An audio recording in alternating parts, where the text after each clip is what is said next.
Taking a cue from Boston, the FBI is now releasing photographs from last year's attack on the U.S. consulate in Benghazi. Margaret Brennan is at the State Department. Margaret, good morning. Good morning to you, Charlie, and to Nora. The FBI wants to speak to 3 unidentified men who were on the grounds of the U.S. diplomatic compound in Benghazi on September 11th. What happened that night is still the topic of debate in Washington almost 8 months after the attack. These images show 3 unidentified men who appear to be holding weapons on the grounds of the U.S. diplomatic compound in Benghazi. The FBI says the men may provide information about the attack that killed 4 Americans.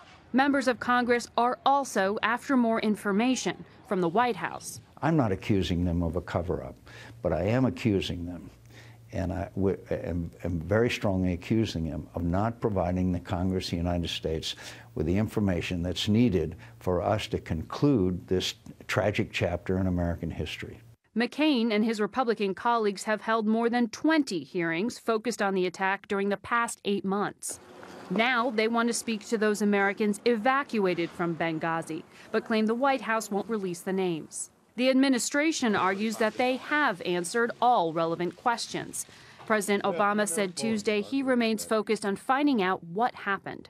Our job with respect to Benghazi has been to find out exactly what happened, to make sure that U.S. embassies, not just in the Middle East, but around the world, are safe and secure, and to bring those who carried it out to justice.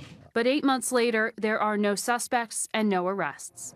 This week, the families of the fallen will see the names of their loved ones unveiled here at the U.S. State Department. Added to the list, Ambassador Chris Stevens, Glenn Doherty, Ty Woods, and Sean Smith.